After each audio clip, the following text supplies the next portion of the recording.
This is Professor Michael Chapman. I'm one of the most experienced IVF doctors in Australia. I believe that an important part that I can contribute is to educate patients in relation to fertility, infertility, and all that involves. These series of podcasts help to educate you. I hope they are helpful to you. If you wish to know more, however, I'm more than happy to have you contact me via email, which is profmchapman@gmail.com, or make an appointment to see me on 9138 4222.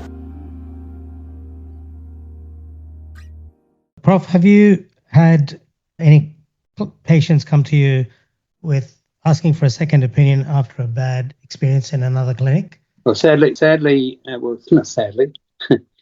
I suppose because of my position as a very, very experienced fertility specialist, patients seek out alternatives when they've been through a situation of not being satisfied with what happened at a previous clinic.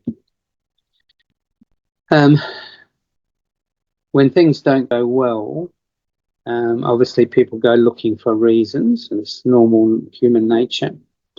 So the first thing I would be doing, in addition to starting off assessing where these people are from an emotional point of view, the desperation, the frustration, and so that's my first step. Just talking about, where are you? How long do you want to keep on going?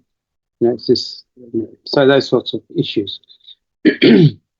Then I would go through what was done at the other clinic with some degree of detail. What sort of dosage of drug, what drugs were used, what was the timing of the egg collection, what was the fertilization rates, what were the growth of embryos like, and did you even end up with an embryo at the end of the day, and if so, what sort of quality was it? So that in detail, I think, is good for the patient as well, because to some extent we are not so good in our infertility clinics at following up patients who have not done well, and that's why patients seek help elsewhere. Taking them through in the detail gives them some feeling that they're being listened to, that perhaps having done things in a particular way, there may be other alternatives. Maybe a different medication, maybe a different dose, maybe a different regime altogether. A long regime or even a short regime may alter the possibilities. And the last thing is to give them a realistic idea about really where they are. There's a huge difference between a 30-year-old who's had a bad experience at another clinic, assuming that everything in terms of sperm and generally the eggs is okay. Then if we compare that with a 43-year-old who's had a bad experience, the future is bleak. I'm no miracle worker. I can't make eggs grow better, and quality of eggs in that 43-year-old is the big problem.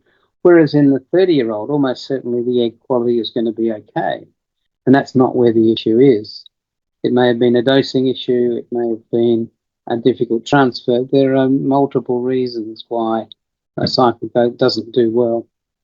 But giving people a realistic idea. So a 30-year-old with a good AMH level and a good harvest of eggs last time, I would be very optimistic that they will be pregnant, if not the next time, in the next 2 or 3 embryo transfers. Whereas for the 43-year-old, the realistic numbers are probably a bad cycle somewhere else, reduces my optimism to maybe 5% chance of ending up with a baby. But it's important that the patient understands the realism of that. And don't forget that you can access all the previous episodes by going to our website www.theivfjourney.com and select IVF Journey Podcast from the navigation menu.